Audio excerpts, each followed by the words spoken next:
All right, folks, welcome back. Before we get to our friend John Fund, a couple of stories here.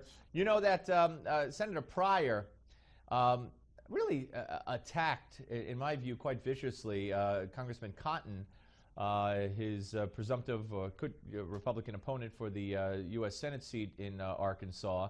And, of course, Cotton, a military veteran. And Pryor talked about how Cotton feels a sense of entitlement for the Senate because he was a military veteran. He had a chance to walk that back during another interview after that and double down. He did not, from what I understand, backtrack on that at all.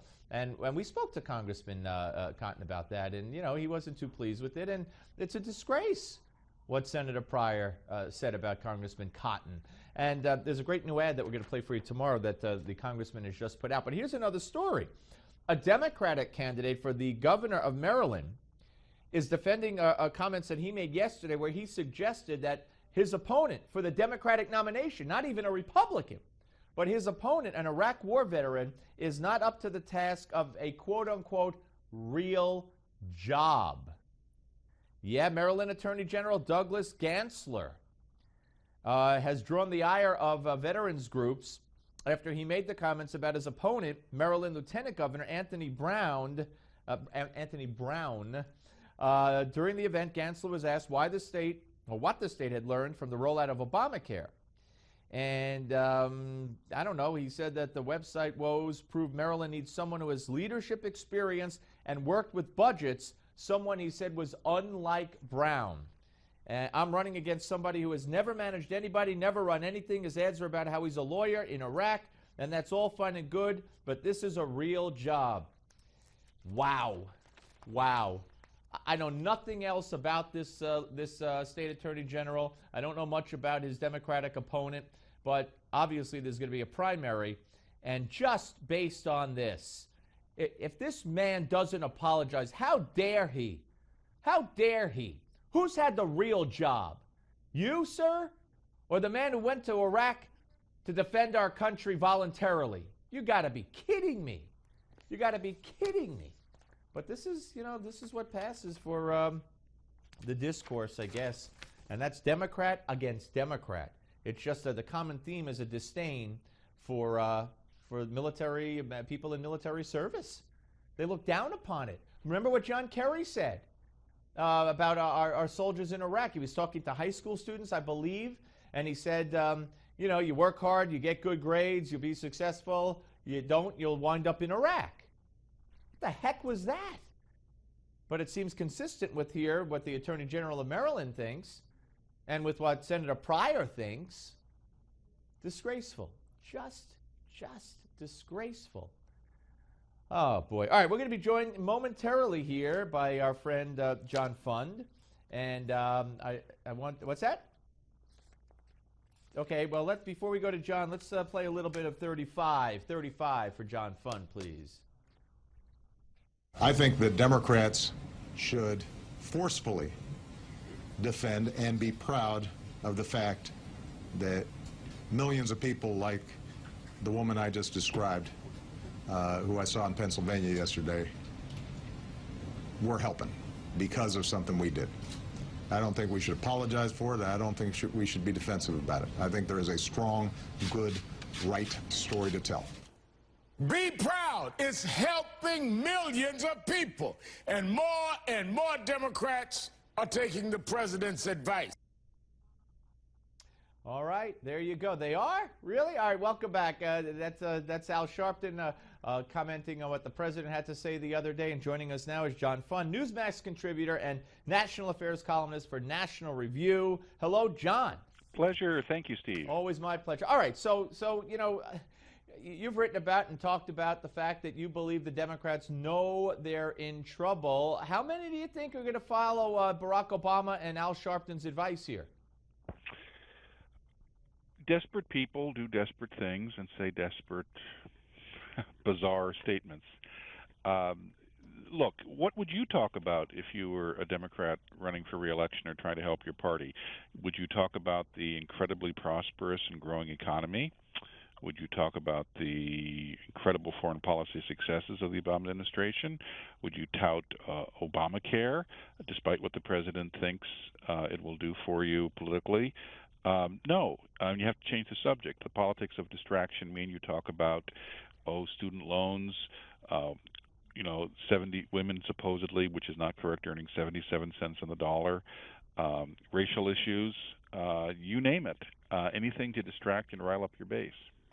Yeah, and of course, the racial card, if you will, too, played by Stephen Israel and others, including some would say Eric Holder, with the remarks he made about no attorney general and president have ever been treated this way. There's a poll out today from Fox News, John, that shows that if someone had the two equal candidates and one was pro-Obamacare and one was, when I say equal, I mean in their mind, and one was anti-Obamacare, it would make the difference for an overwhelming number of voters, but even more than the general population, independent voters by 25% would pick the anti-Obamacare candidate. So this isn't, well, Al Sharpton's little advice, along with Barack Obama's urging, isn't going to help. Well, snake oil salesmen have often tried to sell poison to unsuspecting people. In this case, they're doing it to unsuspecting people in their own party. Yeah, I guess that's right. You wrote a great piece today on National Review online, John, about the irony here. Joe Biden in Ukraine bringing, comes bearing gifts, technology, how to boost their production of natural gas in their fields.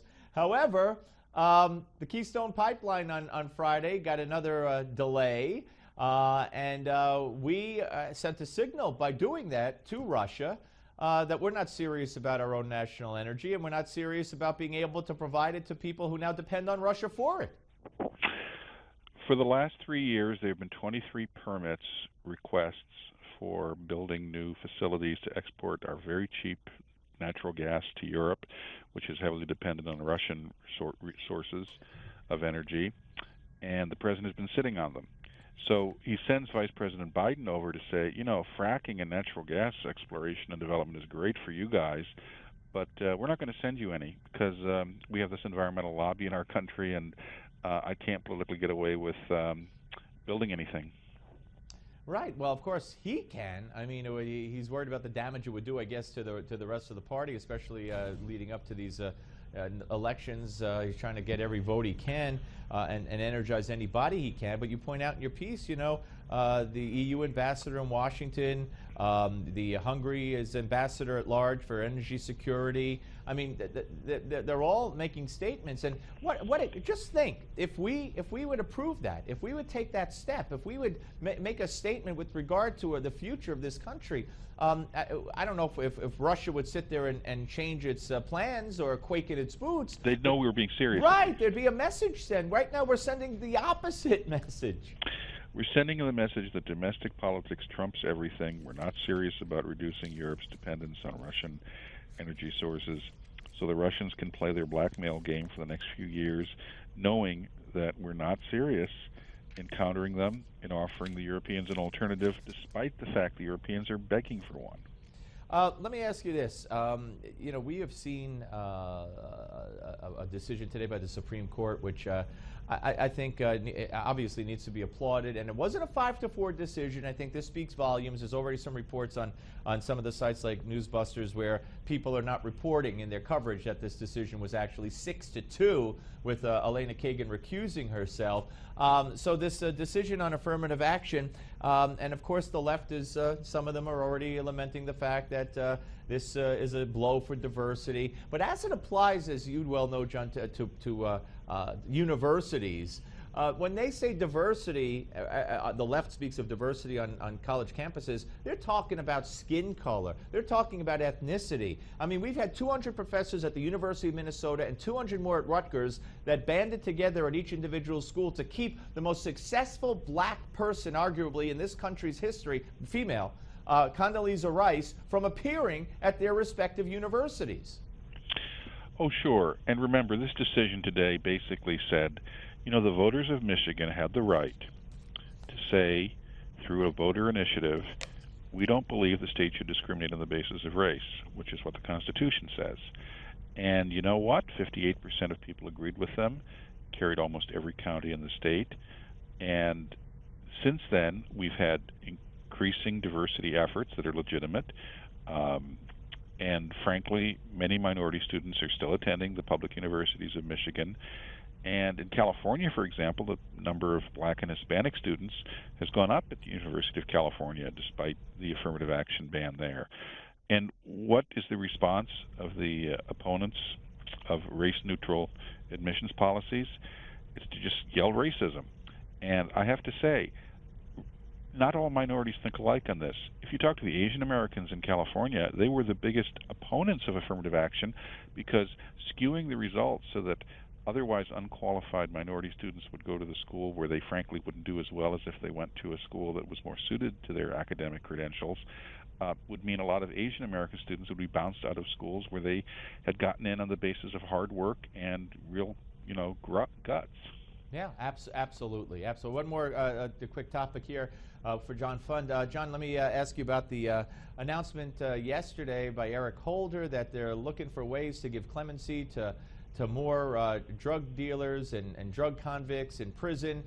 Very reminiscent to me, not on the same scale maybe, but of when Holder was number 3 at the Justice Department under Clinton, and he went to the FALN terrorists in prison, the bomb makers, and said, haven't you spent enough time behind bars? Don't you want clemency? As a result, you know what happened. Well, look, I wouldn't quite equate those two things. Look, I think it's a legitimate point that we probably do keep too many people in prison who are nonviolent, who have been jailed for drug offenses. That's a perfectly legitimate debate to have. What's not legitimate is to directly go back and second-guess the courts, which are an independent branch of government, and say, we don't like the sentences you handed out in accordance with the law and procedures. So we're going to basically find a way to overturn many of them. That's a violation of the separation of powers. It's outrageous. It's rewriting the rules of the game after the rules have been used. And I think that the proper way to handle this is with the one way Obama doesn't want to handle any issue, which is you go to Congress and you get the law changed. Right, absolutely. And tell folks about the exciting news about your book that's coming out in a couple of months. HarperCollins in June will be releasing a book that I've co-authored with Hans von Spakovsky of the Heritage Foundation. It's called Obama's Enforcer, Eric Holder and the Justice Department. I can't imagine what you'd be writing about because I can't see the material there, John. A very boring, dry subject. Yes, I almost fell asleep writing it. I can't wait for that book, and I can't wait to see it and read it and have you on to talk about it. But we'll talk before then. Thank you, my friend. Appreciate it as always. Take care. John Fund, ladies and gentlemen, here on the Steve Malzberg Show. Yeah, no, as I said when I was making the analogy of sorts, I'm not saying that they're equal, and I think what he did with the bomb makers for the FALN, was egregious and horrible, and let very potentially dangerous people back on the streets. But this, like John said, this is a violation of the separation of powers. You don't say. Somebody brought this up on one of the shows last night I was watching, so it's not my idea. But somebody said, well, okay, what if George Bush or a Republican president said, you know what, I don't like the sentences handed down for the abortion, the people who harassed women going into abortion clinics. So we're going to let them out early because I think they were too stringent. You know what would happen on the left? Same thing here on the right. I mean, from a leftist president. All right, we're coming back. Don't go away. Steve Malzberg Show, Newsmax Television.